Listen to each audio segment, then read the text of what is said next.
नमस्कार दोस्तों, आप सभी का हमारे चैनल में बहुत बहुत स्वागत है। आइए आज हम शनि देव और उनके भक्त की कथा सुनते हैं। एक समय में स्वर्गलोक में सबसे बड़ा कौन है के प्रश्न पर नवग्रहों में वाद विवाद हो गया। विवाद इतना बढ़ा कि परस्पर भयंकर युद्ध की स्थिति बन गई। निर्णय के लिए सभी देवता देवराज इंद्र के पास पहुँचे और बोले, हे देवराज, आपको निर्णय करना होगा कि हम में से सबसे बड़ा कौन है। देवताओं का प्रश्न सुनकर देवराज इंद्र उलझन में पड़ गए। इंद्र बोले, मैं इस प्रश्न का उत्तर देने में असमर्थ हूँ। हम सभी पृथ्वी लोक में उज्जैनी नगरी में राजा विक्रमादित्य के पास चलते हैं। देवराज इंद्र सहित सभी ग्रह उज्जैनी नगरी पहुँचे। महल में पहुंचकर जब देवताओं ने उनसे प्रश्न पूछा तो राजा विक्रमादित्य भी कुछ देर के लिए परेशान हो उठे, क्योंकि सभी देवता अपनी अपनी शक्तियों के कारण महान थे। किसी को भी छोटा या बड़ा कह देने से उनके क्रोध में प्रकोप से भयंकर हानि पहुंच सकती थी। अचानक राजा विक्रमादित्य को एक उपाय सूझा और उन्होंने विभिन्न धातुओं स्वर्ण, रजत, कांसा, ताम्र, सीसा, रांगा, जस्ता, अभ्रक व लोहे के 9 आसन बनवाए। धातुओं के गुणों के अनुसार सभी आसनों को एक दूसरे के पीछे रखवाकर उन्होंने देवताओं को अपने अपने सिंहासन पर बैठने को कहा। देवताओं के बैठने के बाद राजा विक्रमादित्य ने कहा, आपका निर्णय तो स्वयं हो गया। जो सबसे पहले सिंहासन पर विराजमान है वही सबसे बड़ा है। राजा विक्रमादित्य के निर्णय को सुनकर शनि देवता ने सबसे पीछे आसन पर बैठने के कारण अपने को छोटा जानकर क्रोधित होकर कहा, राजा विक्रमादित्य, तुमने मुझे सबसे पीछे बैठाकर मेरा अपमान किया है। तुम मेरी शक्तियों से परिचित नहीं हो। मैं तुम्हारा सर्वनाश कर दूंगा। शनि ने कहा, सूर्य एक राशि पर 1 महीने, चंद्रमा 2.25 महीने, मंगल 1.5 महीने, बुध और शुक्र 1 महीने, बृहस्पति 13 महीने रहते हैं, लेकिन मैं किसी राशि पर 7.5 वर्ष तक रहता हूँ। बड़े बड़े देवताओं को मैंने अपने प्रकोप से पीड़ित किया है।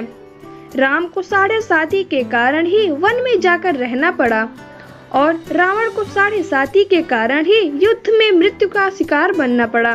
राजा, अब तू भी मेरे प्रकोप से नहीं बच सकेगा। इसके बाद अन्य ग्रहों के देवता तो प्रसन्नता के साथ चले गए, परंतु शनि देव बड़े क्रोध के साथ वहां से विदा हुए। राजा विक्रमादित्य पहले की तरह ही न्याय करते रहे। उनके राज्य में सभी स्त्री पुरुष बहुत आनंद से जीवन यापन कर रहे थे। कुछ दिन ऐसे ही बीत गए। उधर शनि देवता अपने अपमान को भूले नहीं थे। विक्रमादित्य से बदला लेने के लिए एक दिन शनि देव ने घोड़े के व्यापारी का रूप धारण किया और बहुत से घोड़े के साथ उज्जैनी नगरी पहुंचे।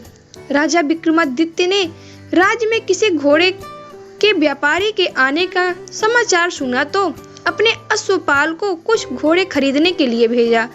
घोड़े बहुत कीमती थे। अश्वपाल ने जब वापस लौटकर इस संबंध में बताया तो राजा विक्रमादित्य ने स्वयं आकर एक सुंदर व शक्तिशाली घोड़े को पसंद किया। घोड़े की चाल देखने के लिए राजा उस घोड़े पर सवार हुए तो वह घोड़ा बिजली की गति से दौड़ पड़ा।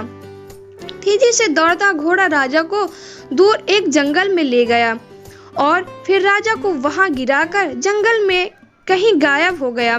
राजा अपने नगर को लौटने के लिए जंगल में भटकने लगा, लेकिन उन्हें लौटने का कोई रास्ता नहीं मिला। राजा को भूख प्यास लग गई। बहुत घूमने पर उसे एक चरवाहा मिला।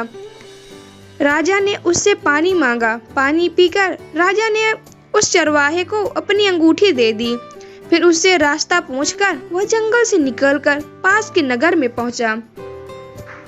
राजा ने एक सेठ की दुकान पर बैठकर कुछ देर आराम किया।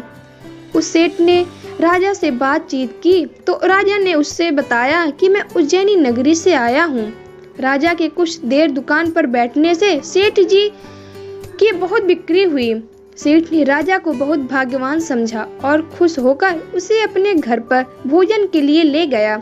सेठ के घर में सोने का एक हार खूंटी पर लटका हुआ था। राजा को उस कमरे में छोड़कर सेठ कुछ देर के लिए बाहर गया।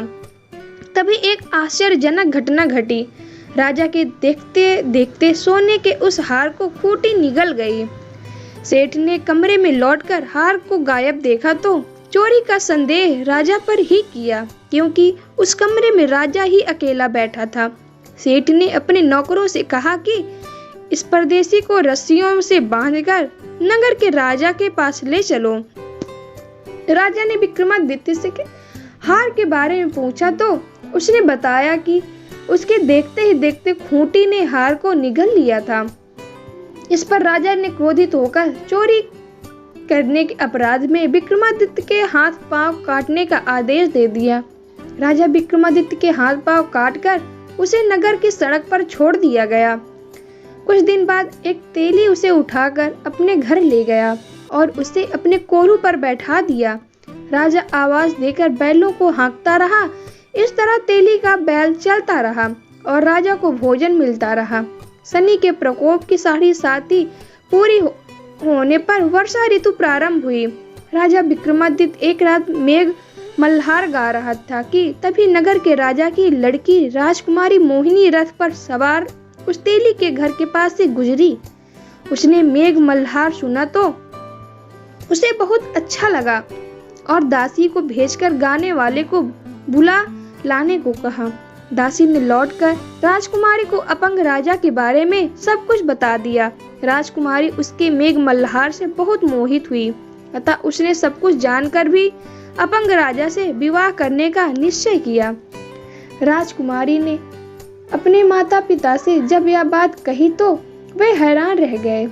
रानी ने मोहिनी को समझाया, बेटी तेरे भाग में तो किसी राजा की रानी होना लिखा था, फिर तो उस अपंग से विवाह करके अपने पांव पर कुल्हाड़ी क्यों मार रही है। राजकुमारी ने अपनी जिद नहीं छोड़ी। अपनी जिद पूरी कराने के लिए उसने भोजन करना छोड़ दिया और प्राण त्याग देने का निश्चय कर लिया। आखिर राजा रानी को विवश होकर अपंग विक्रमादित्य से राजकुमारी का विवाह करना पड़ा। विवाह के बाद राजा विक्रमादित्य और राजकुमारी तेली के घर में रहने लगे। उसी रात स्वप्न में शनि देव ने राजा से कहा, राजा तुमने मेरा प्रकोप देख लिया, मैंने तुम्हें अपने अपमान का दंड दिया है। राजा ने शनि देव से क्षमा करने को कहा और प्रार्थना की, हे शनि देव आपने जितना दुख मुझे दिया है अन्य किसी को न देना। शनि देव ने कुछ सोच कर कहा, राजा मैं तुम्हारी प्रार्थना स्वीकार करता हूँ। जो कोई स्त्री पुरुष मेरी पूजा करेगा, शनिवार को व्रत करके मेरी व्रत कथा सुनेगा, उस पर मेरी अनुकंपा बनी रहेगी। प्रातः काल राजा विक्रमादित्य की नींद खुली तो अपने हाथ पांव देखकर राजा को बहुत खुशी हुई। उसने मन ही मन शनि देव को प्रणाम किया। राजकुमारी भी राजा के हाथ पांव सही सलामत देखकर आश्चर्य में डूब गई। तब राजा विक्रमादित्य ने अपना परिचय देते हुए शनि के प्रकोप की सारी कहानी सुनाई। सेठ को जब इस बात का पता चला तो दौड़ता हुआ तेली के घर पहुंचा और राजा के चरणों में गिरकर क्षमा मांगने लगा। राजा ने उसे क्षमा कर दिया, क्योंकि यह सब तो शनि देव के प्रकोप के कारण हुआ था। सेठ राजा को अपने घर ले गया और उसे भोजन कराया। भोजन कराते समय वहां एक आश्चर्यजनक घटना घटी। सबके देखते देखते उस खूंटी ने हार को उगल दिया। सेठ जी ने अपनी बेटी का विवाह भी राजा के साथ कर दिया और बहुत से स्वर्ण आभूषण धन आदि देकर राजा को विदा किया। राजा विक्रमादित्य राजकुमारी मोहिनी और सेठ की बेटी के साथ उज्जैनी पहुंचे तो नगरवासियों ने हर्ष से उनका स्वागत किया। अगले दिन राजा विक्रमादित्य ने पूरे राज्य में घोषणा कराई कि शनि देव सब देवों में सर्वश्रेष्ठ हैं। प्रत्येक स्त्री पुरुष शनिवार को उनका व्रत करे और व्रत कथा अवश्य सुने। राजा विक्रमादित्य की घोषणा से शनि देव बहुत प्रसन्न हुए। शनिवार का व्रत करने और व्रत कथा सुनने के कारण सभी लोगों की मनोकामनाएं शनि देव की अनुकंपा से पूरी होने लगी। सभी लोग आनंद पूर्वक रहने लगे। जय शनि देव महाराज।